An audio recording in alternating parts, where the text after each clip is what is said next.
YouTube நேயர்களுக்கு என் பணிவான வணக்கத்தை தெரிவித்துக் கொள்கிறேன். நமது சேனலை சப்ஸ்கிரைப் செய்யுங்கள். உங்கள் நண்பர்களுக்கு ஷேர் செய்யுங்கள். ஆல் என்ற பட்டனையும் டச் பண்ணுங்க. நம்ம யூடியூப்பில் ஆய்வு ஜாதகங்கள் நிறைய இடம்பெறுகிறது. இது இளநிலையில் உள்ள ஜோதிடர்களுக்கு மிகவும் சிறப்பு வாய்ந்ததாக இருக்கும் என்று நினைக்கிறேன். நிறைய நண்பர்கள் பார்க்கிறார்கள். இளநிலைகள் உள்ள ஜோதிடர்கள் மட்டும் பார்க்கவில்லை. தொழில் முறையில் உள்ள ஜோதிடர்களும் நிறைய பார்க்கத்தான் செய்கிறார்கள். ஃபோன் பண்ணி பேசுகிறார்கள். சிறப்பாக இருக்குதுங்க ஐயா அப்படிலாம் சொல்கிறாங்க. ஆகையால் அனைவரும் நமது சேனலை சப்ஸ்கிரைப் செய்யுங்கள். உங்கள் நண்பர்களுக்கு ஷேர் செய்யுங்கள். இப்போ இந்த ஜாதகத்துக்குள் செல்வோம். இந்த ஜாதகர் ஒரு பெண் ஜாதகர். 18/3/2000 அன்று காலை 10:07 மகம் 3ஆம் பாதத்தில் சிம்ம ராசியில் ரிஷப லக்னத்திலே இந்த ஜாதகர் பிறந்திருக்கின்றார். தற்போது வயது 24வது வயது நடப்பில் இருக்கிறது. சூரிய திசை ராகு புத்தி நடப்பில் இருக்கிறது. இந்த ஜாதகத்தில் அப்படியே பார்த்தோம்னா ஒவ்வொரு பாவத்தையாக பார்த்துட்டு வரும்போது 7ஆம் பாவம் பாருங்க. 7ஆம் பாவம் லக்னத்திற்கு 12ஆம் இடத்துல போய் அமர்ந்து விடுகிறார். லக்னத்திற்கு 12ஆம் இடத்துல போய் அமர்ந்து விடுகிறார். ஏன்னா ஒரு ஜாதகத்தை பார்த்த மாத்திரத்தில் சில முக்கியமான விஷயங்கள் தெரிய வரும். அதன் அடிப்படையில் இந்த ஜாதக ஆய்வு. அப்போ திருமண வாழ்க்கை எப்படி இருக்கும்? ரொம்ப சிக்கலாயிடும் இல்லையா? இந்த ஜாதகத்தில் 7 குடைவன் 12ஆம் இடத்துல இருந்தால் 7ஆம் பாவத்துக்கு அந்த 7ஆம் ஆதியுடைய காரகங்கள் கிடைப்பது அரிது. ஒவ்வொரு பாவத்துக்கும் ஒரு அந்த பாவாதிபதிகளுடைய காரகங்கள் தேவைப்படுகிறது. 7ஆம் பாவம்னா 7ஆம் பாவாதிபதி 7ஆம் பாவத்துக்கு அவசியம் தன்னுடைய வேலைகளை செய்ய வேண்டும் இல்லைங்களா? இப்போ 7ஆம் பாவம் என்று சொல்லக்கூடிய அந்த பாவத்தில் இருந்த 6ஆம் இடம் என்று சொல்லக்கூடிய லக்னத்துக்கு 12ஆம் இடத்துல போய் அமர்ந்து விடுகிறார். அப்ப ஜாதகருக்கு 12ஆம் இடம் 7ஆம் இடத்துக்கு 6ஆம் இடம் என்பது சிறப்பை தராது. இது என்ன ஆகும் அப்படின்னா, ஜாதகர் திருமணம் செய்வது கடினம். மேலும் 12ஆம் பாவாதிபதியும் அவரே வராரு இல்லையா? ஆனால் 12ஆம் இடத்து காரகங்கள் மிக சிறப்பாக செய்வார். எப்போ செய்வார்? அதனுடைய திசாபுத்தியிலே அந்த இடத்திலே செய்வார். 12ஆம் இடம்னா இன்வெஸ்ட்மெண்ட், விவசாயம், அக்ரிகல்ச்சரில் இன்வெஸ்ட்மெண்ட் பண்ணலாம். விவசாயம் சார்ந்த வண்டி வாகனங்கள் வாங்கலாம். பெரும்பாலும் விவசாயம் சார்ந்த விஷயங்களில் இவர்கள் இன்வெஸ்ட் பண்ணக்கூடிய வகையிலே இந்த ஜாதகம் அமர்ந்திருக்கிறது. 7ஆம் இடம் சிறப்பில்லை. 7ஆம் இடத்துக்கு சாதகமான இடத்துல இல்லாத போது 7ஆம் இட காரகங்களை ஜாதகர் அனுபவித்து கடினம். மேலும் சுக்கிரன் லக்னாதிபதி 10ஆம் இடத்துல போய் அமர்ந்து விடுகிறார். லக்னாதிபதி 10ஆம் இடத்துல போய் அமர்ந்து விடுகிறார். 10 கூடியவனும் 12. ஆனால் பாவ ரீதியாக தான் அவர் லக்னத்துக்கு வராரு இல்லைங்களா? அப்போ இவருடைய சிந்தனை எல்லாம் வேலை வாய்ப்பு, பொருளாதாரம், இந்த மாதிரி தான் போயிட்டுருக்கோம். சிந்தனை மாறுபட்ட சிந்தனையாக இருப்பார் இவர் என்று சொல்ல வேண்டாம். அப்போ சுக்கிரனும் 7ஆம் இடத்துக்கு சப்போர்ட் பண்ணக்கூடிய வகையிலே இல்லை இல்லைங்களா? பாவகமும் அவுட்டு, காரகன் சுக்கிரன் கலஸ்தர காரகன் சொல்கிறோம் இல்லையா? அந்த காரகனும் அவுட்டு. சில ஜோதிடர்கள் பெண்களுக்கு செவ்வாய் எடுப்பார்கள். நான் ஆணாக இருந்தாலும் பெண்ணாக இருந்தாலும் பொதுவாக சுக்கிரனை எடுத்துக்கொள்வது. அவங்களுடைய அனுபவத்தை சொல்கிறார்கள், அவ்வளவுதான். இப்போ 7ஆம் இடம் சிறப்பில்லாத போய்விட்டது. அடுத்தது 9ஆம் இடத்தை பார்ப்போம். பாக்கியம் ஏதாகிலும் உண்டா? பாக்கியத்தின் வழியாக ஏதாவது திருமணம் செய்வதற்குண்டான முன்னோர்களுடைய ஆசீர்வாதம், கடவுளுடைய அனுகிரகம், அதிர்ஷ்டம் என்றெல்லாம் சொல்கிறோம் இல்லையா? அந்த 9ஆம் இடம் ஓரளவுக்கு நல்லா இருந்தால் கூட அது ஒரு வழி பண்ணிக்கலாம். அப்போ 9 கூடியவன் 9லே கேது, 9 கூடியவன் ராசி கட்டத்தின்படி 12ஆம் இடம். 9ஆம் இடம் தோஷம் அடைந்துள்ளது. பாவுபடி வராது, பாவகப்படி தான் அந்த சனி பகவான் லக்னத்துக்கு வராரு. அப்போ வீடு கொடுத்தவனும் சுக்கிர பகவானும் 10ஆம் இடத்துக்கு போகிறாங்க. அங்கேயும் சரியில்லை. எப்படி பார்த்தாலும் 9ஆம் இடம் சிறப்பு இல்லை. அப்போ பாக்கியம், அனுகிரகம், அதிர்ஷ்டம்னு சொல்லக்கூடிய அந்த மாதிரிலாம் இல்லை. ரெண்டாவது, முதல் திருமணம் தடைப்பட்டு நின்று முடிஞ்சிட்டா கூட அது தோஷ பரிகாரம் என்று எடுத்துக்கொண்டாலும் கூட இரண்டாவது திருமணம் 9ஆம் இடம் இல்லையா? 9ஆம் இடமும் அந்த மாதிரி செய்கிறதுக்கு உண்டான, திருமணம் செய்வதற்கு உண்டான வாய்ப்புகள் மிக மிக குறைவாகவே இருக்கிறது. 11ஆம் இடம் ஜாதகர் 11ஆம் இடமும் கொடுத்துருக்காங்க கடவுள். அதாவது ஒரு விஷயம் தவறுதல் ஏற்படுது, தவறி போகுது, ஒரு திருமணம் என்ற ஒரு சம்பவம் தவறி போகுது அப்படின்னா 11ஆம் இடம் எடுத்துக்கலாம். ஏன்னா தன்னுடைய ஆசை அபிலாசைகள், அகம் சார்ந்த காரகங்கள் நிறைவேறக்கூடியது இல்லையா? அந்த வகையிலும் அந்த சம்பவம் நடைபெறுவதற்குண்டான, திருமணம் என்ற ஒரு சம்பவம் நடைபெறுவதற்குண்டான வாய்ப்புகளும் இறைவன் கொடுத்திருக்கிறார் இல்லையா?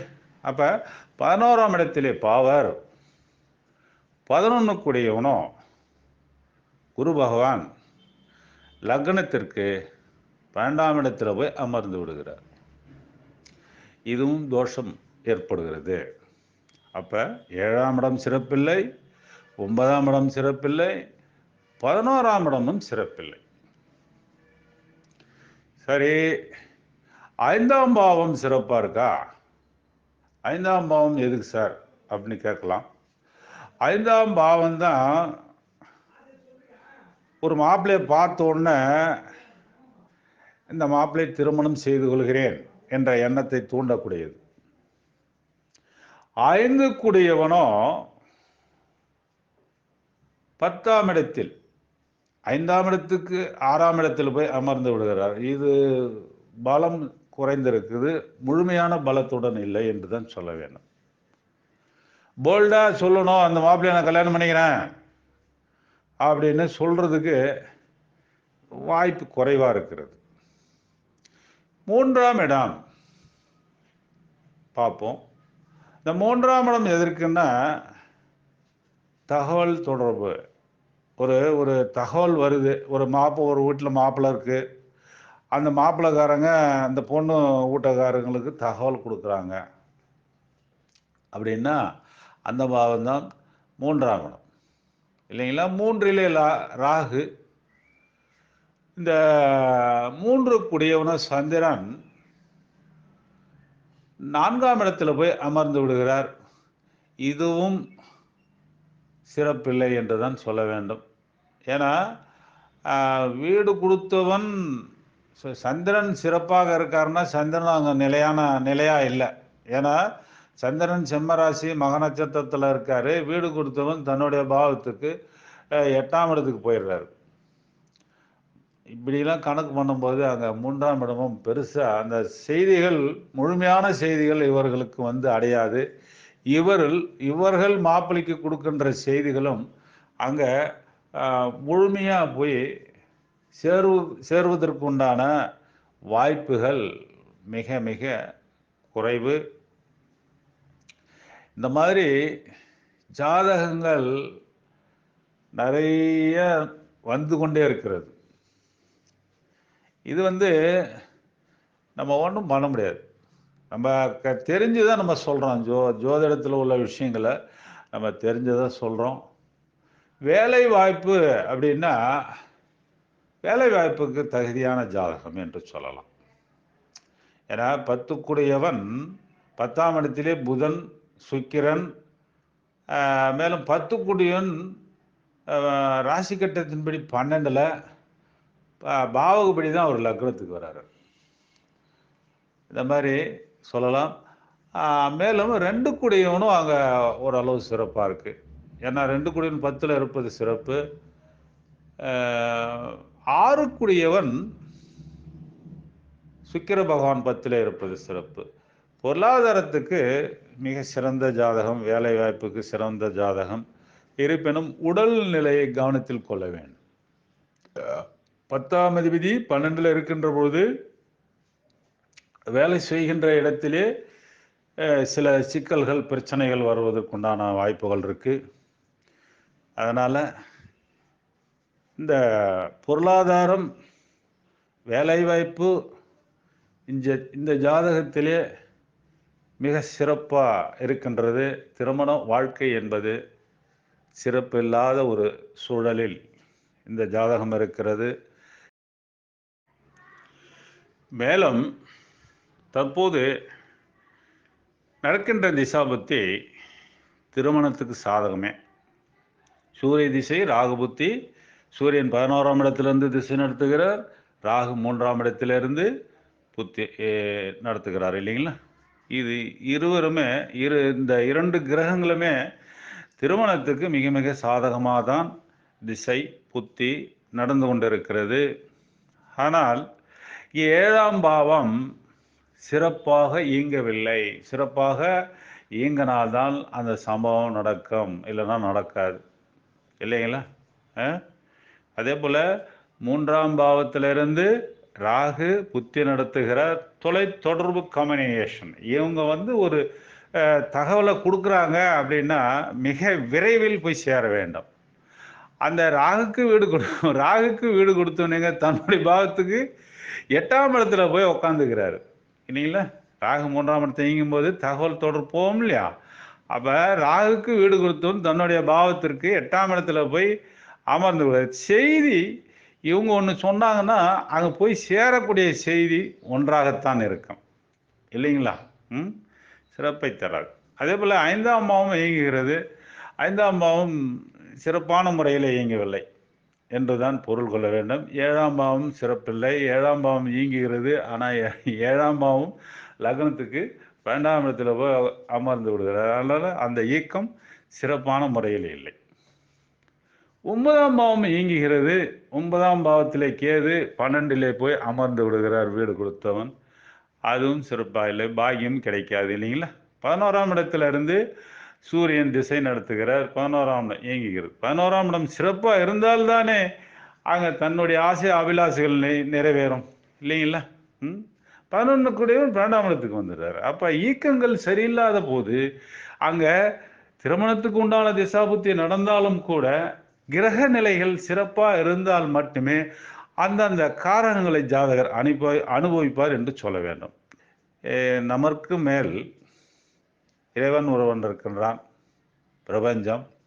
அந்த பிரபஞ்சம் இந்த ஜாதகருக்கு மிக விரைவில் ஒரு ஆண்மகனை காட்டி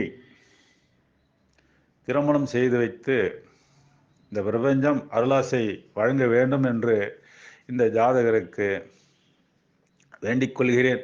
நன்றி, வணக்கம்.